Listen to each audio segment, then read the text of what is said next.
Y así postrándose sobre el rostro adorará a Dios, declarando que verdaderamente Dios está entre vosotros. Esto es lo más importante en un culto cristiano. ¿Cuál es el tercer punto? Hermanos, mírenlo acá, en la pantalla.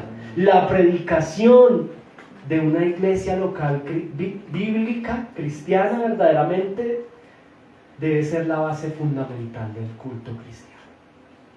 En esos versículos que acabamos de leer hay un elemento determinante y es la profecía. En su momento y para nuestro momento, ¿qué es la profecía? Pues los profetas, mire, usted tiene la profecía en la mano. Aquí está la profecía. El centro del culto no deben ser las lenguas. El centro del culto no deben ser las manifestaciones emocionales. Pues estoy hablando de un culto de una iglesia cristiana. El centro del culto del pueblo del Señor Jesucristo debe ser la Biblia, la palabra de Dios, la profecía. ¿Cuál era el propósito? Uno de los propósitos de la profecía es anunciar ¿a quién? A Cristo el Mesías. Ese es el centro del culto, mis hermanos amados. Es lo que intenté hacer al comienzo. Predicar a Jesucristo, el Hijo de Dios. La palabra, mis hermanos, debe ser la base del culto cristiano. En ese orden de ideas, ¿sabe algo? Ese es el contraste. Mire, lo que usted está viendo en pantalla, mi hermano en Cristo, es el contraste con el culto pagano. Los cultos paganos, ¿usted quiere identificar un culto pagano? El culto pagano no tiene esto como eje fundamental. El 90% de un culto pagano gira en torno a experiencias.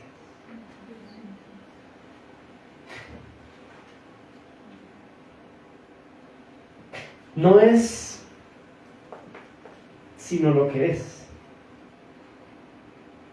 El protagonista de nuestro culto es el Señor Jesucristo, su palabra, y no las experiencias o el sensacionalismo, tampoco el misticismo ni las manifestaciones sobrenaturales. A los corintios se les salió el control del culto porque no estaban profetizando, no estaban predicando a Jesucristo, sino que estaban entregados a toda una parafernalia fuera del orden bíblico. Ahora, mire el versículo, por favor. Esfuércese, hermano, esfuércese, yo se lo pido en el nombre de Jesús. Mire, esfuércese. Dice el verso 25 que cuando se predica la palabra, ¿qué sucede, hermano? Es probable que suceda lo siguiente. No sucede en todos los casos, pero mire lo que pasa. Lo oculto de su corazón, de la persona que nos invitemos, del nuevo. Lo oculto de su corazón se hace manifiesto y por eso se postra y adora. ¿Qué es lo oculto de su corazón? Que no es bueno, que no es amigo de Dios, que no es el centro del universo, sino que es un pecador, que no es justo, sino que es injusto, que está enemistado con Dios y que necesita reconciliarse con Dios, necesita un Salvador. Verso 25. Si nos ponemos a predicar la Biblia, es probable que la persona que escuche la palabra, por medio de la palabra y de la obra del Espíritu Santo, la persona sea convencida de su enemistad con Dios y de su necesidad de abrazar a Jesucristo, el único camino al Padre. Por eso es importante que este tercer punto, las iglesias bíblicas, como decía el hermano Miguel Núñez, el centro del culto sea la palabra. Porque es por medio de la palabra de Dios que posiblemente, dentro de la soberanía de Dios y desde la responsabilidad del hombre, haya regeneración en algunas personas. Es posible que lo oculto de su corazón se haga manifiesto y así, consecuencia de ello, se postre sobre su rostro. Esto es muy lindo, hermano. Que en un culto la gente llore, pero no emocionalmente hablando, sino de verdad de corazón, porque el Espíritu Santo les convence de pecado, de juicio y justicia, de su enemistad. Porque llora uno en un culto bíblico, porque yo digo, Señor, yo pensé que yo era amigo tuyo, yo pensé que el mundo giraba en torno a mí, y hoy entiendo que merezco tu ira sobre mi vida, pero que tú en tu gracia me entregas la posibilidad de ser perdonado por Jesucristo. Eso produce lágrimas. Eso produce un corazón que se tira al piso y pone su frente al suelo y da gracias, como dice el verso 25b, ¿no? Declarando verdaderamente: Dios está aquí. Verdaderamente conozco que Dios es real. Por eso, mi amada Iglesia Santa Gracia, este tercer punto, a quienes por ego tenemos el afán de mostrarnos en los dones, pues aquí se nos exhorta a abandonar dicho protagonismo del hombre y poner de manifiesto el centro del culto a Cristo desde su palabra.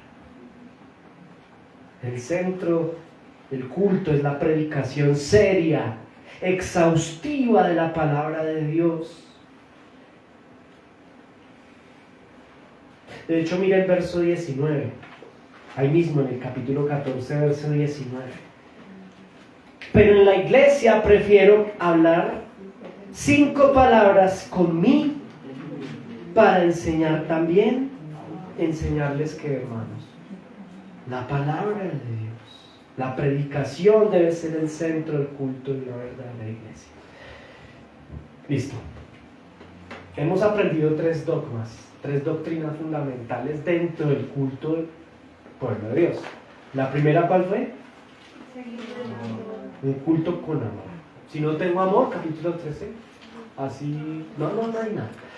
Número 2, categorizar y organizar el tema de las lenguas. Y número 3, el centro debe ser el evangelio y la predicación de la palabra de Dios, solo la palabra de Dios. Listo.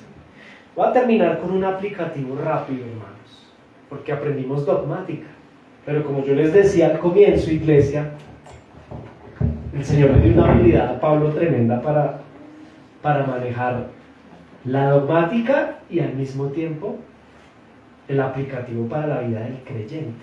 Listo. En ese orden de ideas, ¿cuál sería ese aplicativo? Nosotros lo vemos claramente en el capítulo 14. El primero de ellos, para la iglesia de Corinto y para nosotros. Versículo, mire la pantalla. Aquí está el aplicativo. En el versículo 5, 12, 17 y 26 les dice lo mismo. Hagan todo para mutua. Aquí está el aplicativo. No solamente hay unas doctrinas que debemos poner en práctica, sino que todo lo que nosotros como iglesia hagamos, no solo en el marco del culto, díganme bien, es un principio aplicativo de la vida del verdadero cristiano, tanto en el culto como también en el servicio eclesial, en mi vida misma, en mi familia, en mi casa, en mi hogar, en mi trabajo. Hagámoslo todo para mutua edificación. Esto va en contravía a lo que había en el corazón de ellos, que era exaltar el propio ego. Entonces la propuesta de Pablo, inspirado por el Espíritu Santo, es: venga, hagan cultos no para ustedes.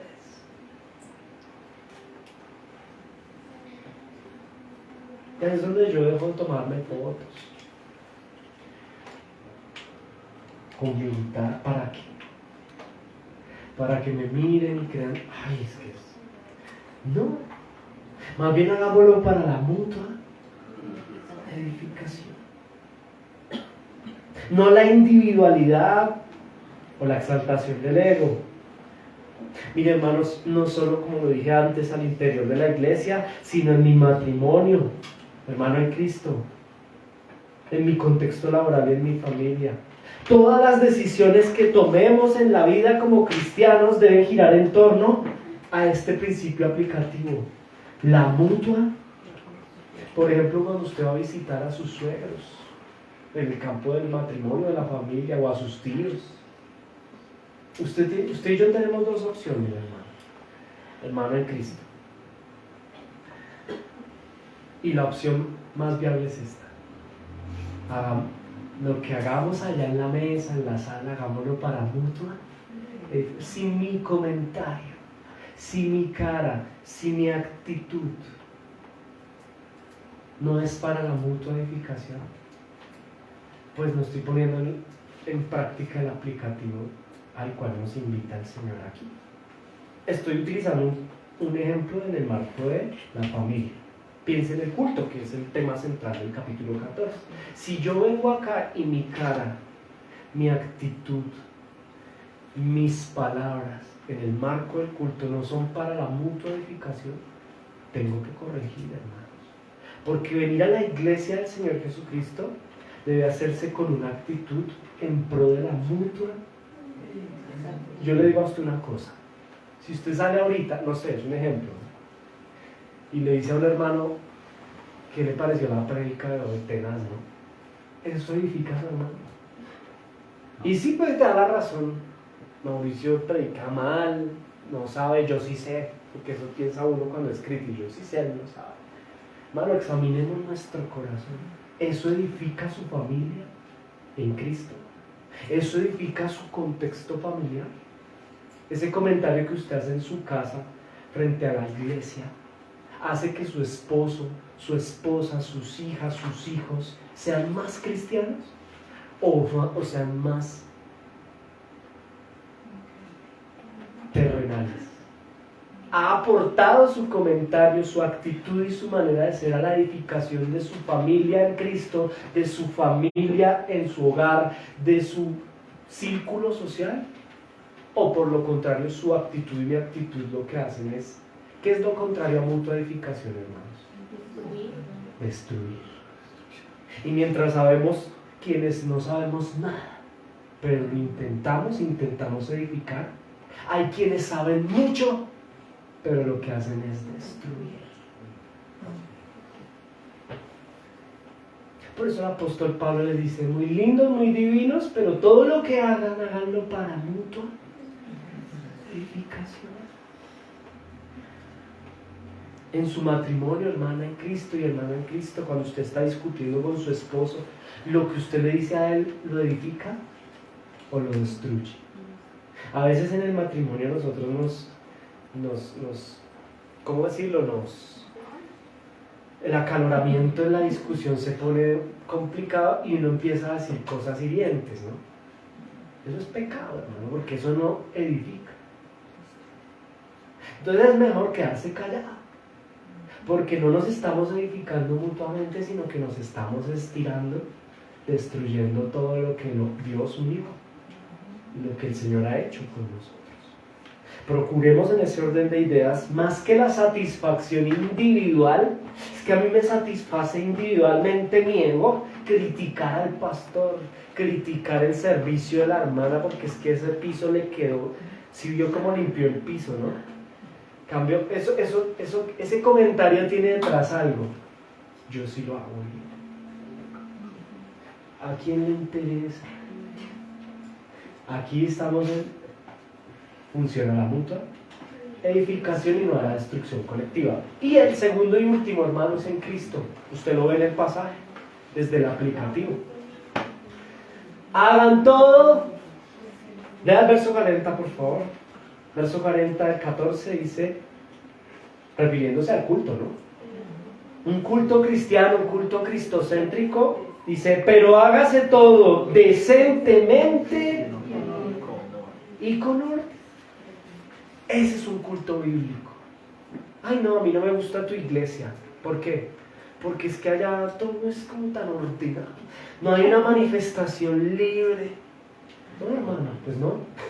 Si usted se quiere manifestar libremente, hay danza contemporánea, inscripciones abiertas, cursos, talleres chéveres, y usted puede manifestarse libre. Pero aquí en la iglesia del Señor Jesucristo todo debe ser, me encantan esas dos palabras, no están porque sí, decentemente y en orden. Mire, yo me fui al diccionario, ¿sabe?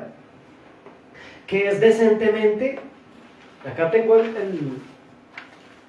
la definición: observación de normas morales socialmente hablando, aquí le podríamos poner bíblicamente hablando, establecidas dentro de las buenas costumbres, en especial en el aspecto sexual. Esto lo dice el diccionario, no el diccionario bíblico, un diccionario común y corriente.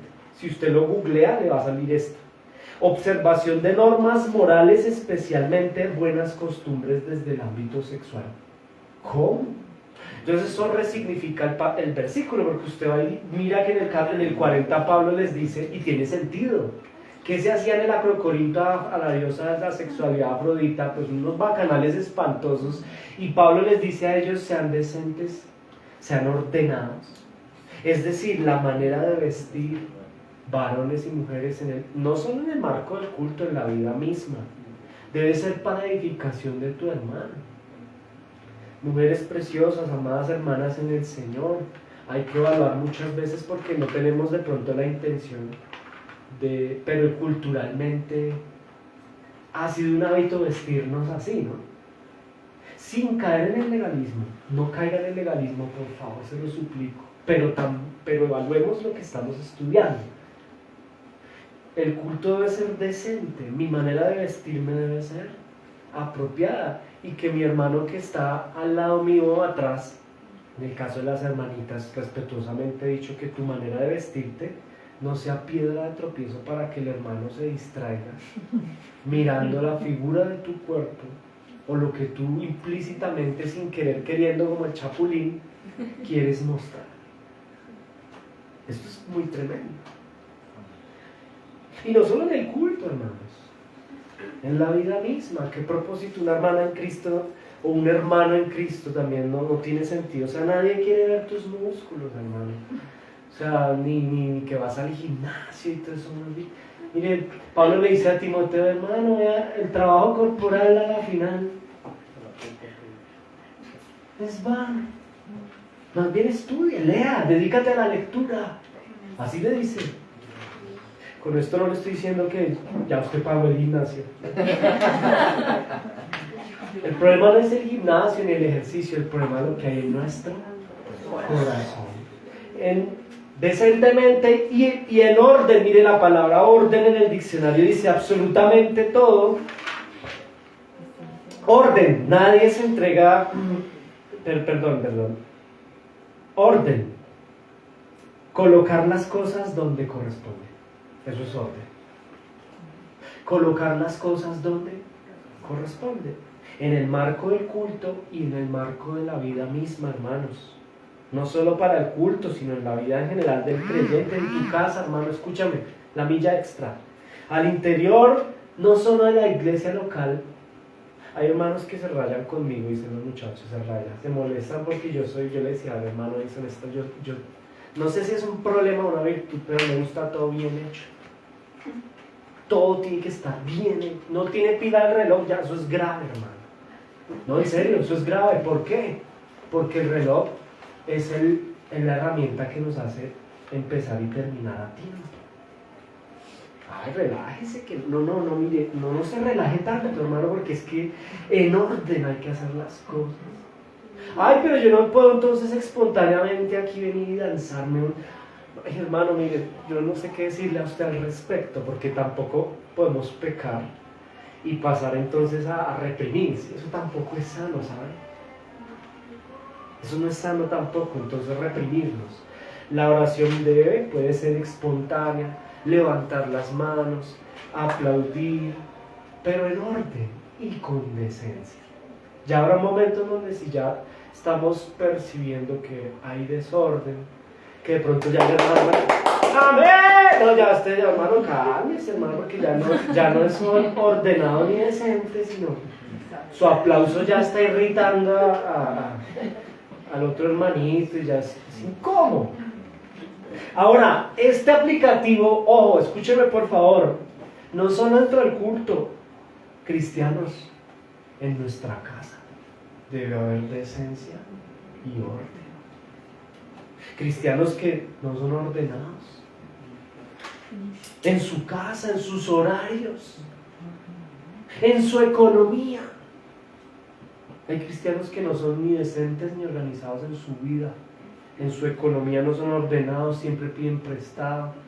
Y uno dice, pero ¿por qué si tiene buen trabajo, buenos ingresos? Porque hay desorden.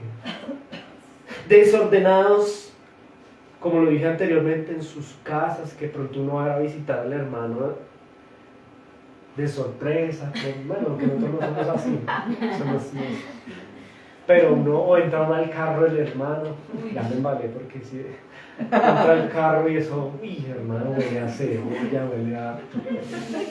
¿Qué es esto? La ropa, mi sala, mi cama. Qué bueno que un hermano en Cristo, mire, eso es bueno. Y es raro, o sea, usted no se debe molestar cuando usted llega en la casa y todo esté limpio. A un hombre o una mujer en Cristo eso nos debe gustar.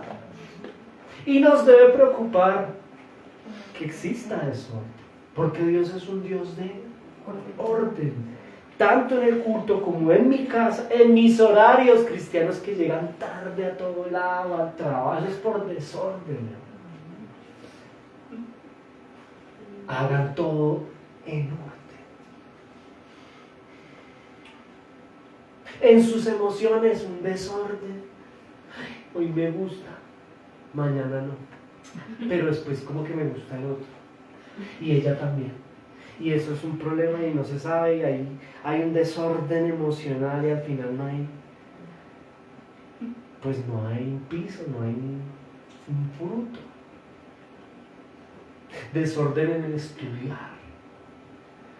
¿Por qué no haces devocional? Porque no eres decente ni ordenado. Porque no tienes un espacio en tu casa, un cuarto para orar. Porque no tienes una Biblia que te motive, que tú hayas comprado, que sea comentada, que tenga... No eres ordenado.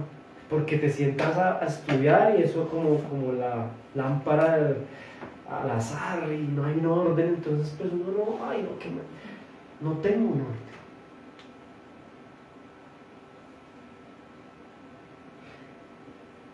Terminé. Hermanos, la conclusión es sencilla, ustedes me van a ayudar. La conclusión es la siguiente. Dogmática, Fundamentos Doctrinales, capítulo 14. Número 1, el culto debe ser con amor.